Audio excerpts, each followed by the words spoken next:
Welcome to a Friday Reads, where I talk about what I read, what I'm reading, what I hope to get to next. There's a thunderstorm happening, so if you hear it, it's here. The ambiance. Let's get into it. If my voice is a little weird, I'm still getting over a cold. I think I'm generally mostly better, but we'll see. I have finished 2 things, and I'm in the middle of 2 things, and I got a very exciting thing in the mail. So let's get into it, starting with the book I'm going to talk about tonight at book club. Magic Cities. I think it's Magic City. I think that's what it's called. It's about the Tulsa Massacre. And it came out in the 1990s, late 1990s. And I think what's interesting is I believe this was released before we did a lot of research into the missing history of the Tulsa Massacre. Like, there was like a nationally funded thing, I think. I'd have to look into that. What's wild is, like, I was reading this, and I knew it was about the Tulsa Massacre, and I knew it was fiction, so like, I knew it was historical fiction, but heavily inspired by the Tulsa Massacre. But I don't think I realized, and, like, I shouldn't be surprised. Like, I shouldn't be surprised. But what started this particular atrocity is bananas. Like, the reason for it is just resentment and racism, etc. But, like, the actual, like, straw that broke the camel's back is insanity. It's like this shoe shiner used an elevator, and the elevator woman screamed. And we lost an entire community and all of this wealth. Now what's nice about reading this book is, like, a lot of the details we don't know specifically. So the fictionalization is the shoe shiner, the woman in the elevator, some specific personalities in the town. And so that was interesting to read. It was really fast-paced. I did find it fatiguing just because, like, this type of story is fatiguing, because, like, they always end the same, and it sucks how much people suck, and, you know, it is also wild how this particular moment in American history is more come to light now, but, like, I remember my first time learning about this was in the Watchmen TV show. Isn't that wild? And also just poor Oklahoma. Like, no one wants to be in Oklahoma most of the time, and I am sorry if you're from Oklahoma. Like, for the most part, my friends drove through it to go to Vegas. There's not much going on there. But in the early 20th century, there was a lot of oil. And this has apparently just screwed over every marginalized identity because they happen to have access to oil, and that made people mad. Because I also read Killers of the Flower Moon, seen the movie, don't like the movie that much, but the book is good. It's a reasonable journalistic nonfiction. And it's just like, dang. Anyways. Humans suck. This was a reasonable historical fiction. So yeah, and I actually do like how it ended and what it chose to do with the characters. It doesn't end very depressingly. Like, it's pretty depressing, but it doesn't choose to just, like, fade to black in that moment of tragedy. There's a tiny smidgen of hope. I also wonder if this will work for Afterlife, because it had a lot of strong spiritual magical realism elements. So speaking of, like, the Reddit board, like, our main character, the shoe shiner, like, consistently had ghosts talking to him. Consistently. So I wonder. It's probably a stretch, but I think about it. The other thing I finished is right here, The Everlasting by Alex E. Harrow. This is good. This is such a strange coincidence, and I think this came out, like, the same month as Isle in the Silver Sea. And they're both about knights whose stories are trapped in never-ending cycles and shape the identity of a nation. That is a very oddly specific theme. Okay. I like this one better. I think the other one I gave 3.5 stars. This I'll give 4-ish stars. I like that it's short. I will say Alex E. Harrow can write a tight novel. Like, this was tight. I do like the timey-wiminess of this, and I do really always love the people falling into and out of each other's lives. That whole fated to be a part of each other's story thing, I like. But Middle Game did it better for me, and I know this is nothing like Middle Game, but that part of it, I just want Middle Game. So, And I will say the world building was fun for me. I really enjoyed how everything was hand-waved or explained. It was self-consistent enough that I was pretty appreciative of that. Because there were times I had questions like, well, how's that going to work? And it made sense. And I wasn't really expecting it to make sense, and it did.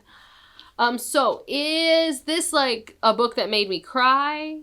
No. No, it did not. I'm a little heartless that way. I could see why it makes people cry. I'm trying to think. I've read there was that contemporary Gothic adjacent one I've read. I don't remember what it was called. I read it in a day. It didn't leave an impression. 1,000 Doors of January and A Spindled Splinter. Is this my favorite?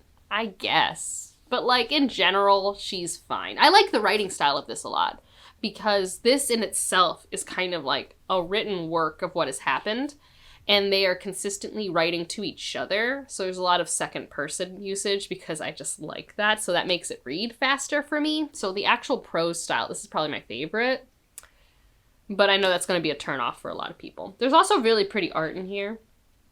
And some slight mixed media-ness. The quality, the production value, this is a good book. It's a good book. 4 stars. Thematically speaking, I also think it did a really strong job with its themes.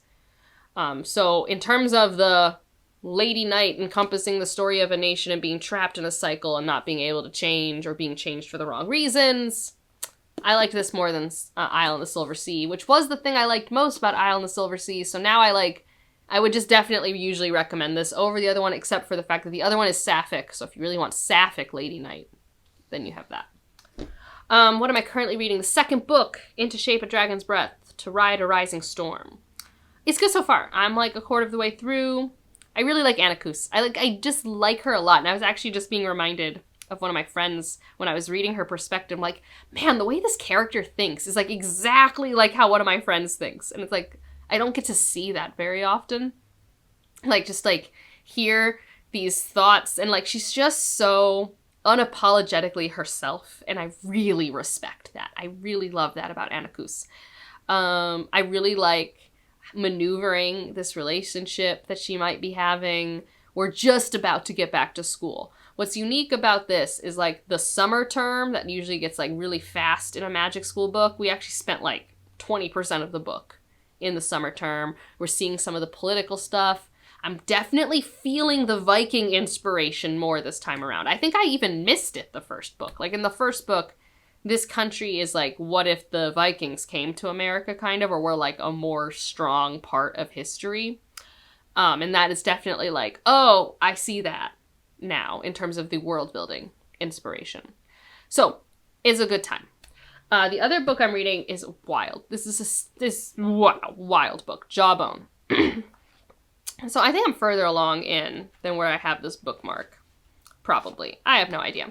Because I'm reading it between my physical copy and my Kindle. But this is Jawbone by Monica Ojeda. And I think I love it, but I don't know if I love it. The writing style is so unique for me.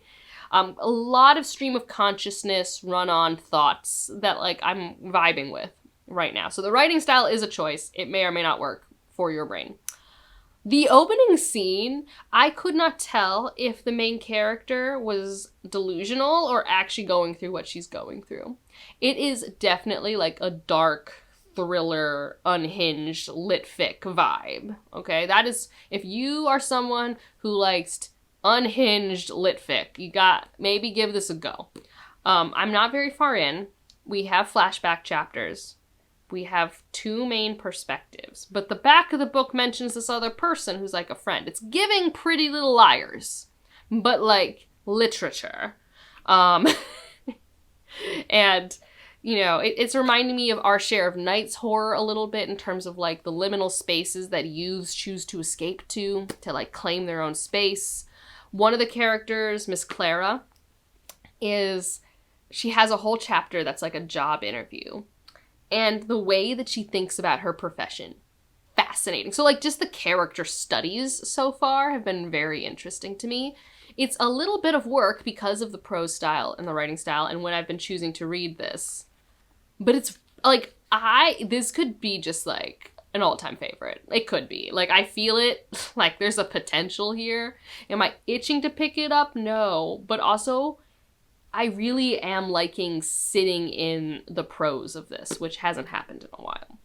So this and Anacus are my main two, and then I don't know what I'm doing for audiobook. I have plenty of audiobooks on deck. I just have no idea. But what's very exciting is I got my physical arc of The Eye of the Leviathan, which this is such an arc. I've never had such an arc before. Like, I've had arcs. But this is actually, the authors sent it to me because I emailed them because I've interviewed these people before. And I was like, I saw your new books coming out in July. How do I get an arc? It's not on NetGalley. What do I have to do? And they're like, we're still working on that, but we have arcs. Would you like one? And I said, yes, please, pretty please. And so here it is. No cover, no page numbers. This is just like fresh off the presses, printed with wide margins, 1.5 inch spacing.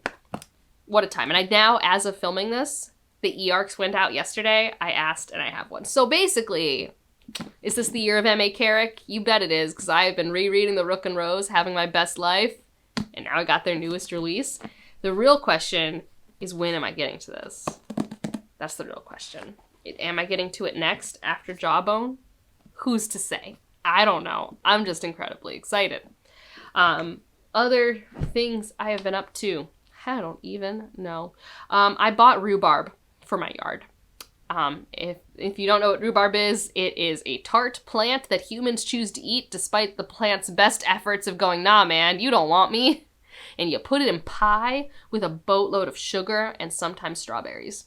And I mainly have a corner of my yard that currently, until recently, grew thistles and hibiscus. And I greatly wanted it to not grow thistles. So I'm trying this, big leafy plant that I do like to eat. And we'll see how it goes. I bought plant food. Like, I went to the nursery. I picked out the plants. I wanted 3 rhubarb. They had 3 rhubarb. Cool. And I asked them, what's the plant food I should do for this? Is there a fertilizer or amendment? What should I do? And they gave me a bag of stuff. It was $10, so I'm like, fine, I'll buy it. And so, yeah. In addition, I've mulched my front yard. I've put down a lot of clover seed. Still have way more clover seed to go. And I'm going to plant some rhubarb. And in a month, I'm going to buy some pollinator flowers for butterflies and such. And so that's how I'm living my life. Listening to audiobooks outside. And the chess soundtrack is great. Just so you guys know. It's amazing. The chess soundtrack is everything I could want it to be. Is it my favorite? Don't ask me these questions. Here is the ranking that nobody asked for of my chess adaptations. There's 4. 1, didn't ever even finish it. The American version. Trash. Don't like the Broadway first time. And then the other 3 are so neck and neck. I think my 3rd might be the newest one. I like the newest one a lot. It's very good. Maybe it could go up. I think number 2 is the original West End, because I love it. I love the 80s-ness of it. Like, no one has done Arbiter better than in that. And then my favorite is the concert version. And I think I'm a little biased, but I love a Josh Groban and an Adam Pascal and an Idina Menzel. And it's just... Yeah, I every one of these does things differently better. I just think the concert version is probably on average my favorite. So there's a tier ranking no one asked for the chess musical. The books always suck. You're always there for the music. Don't come for me. And if you just want to leave an emoji to let me know you're here, leave a chessboard or a chess piece. And otherwise, if you liked it, subscribe if you want to. And I'll see you in the next one. Bye.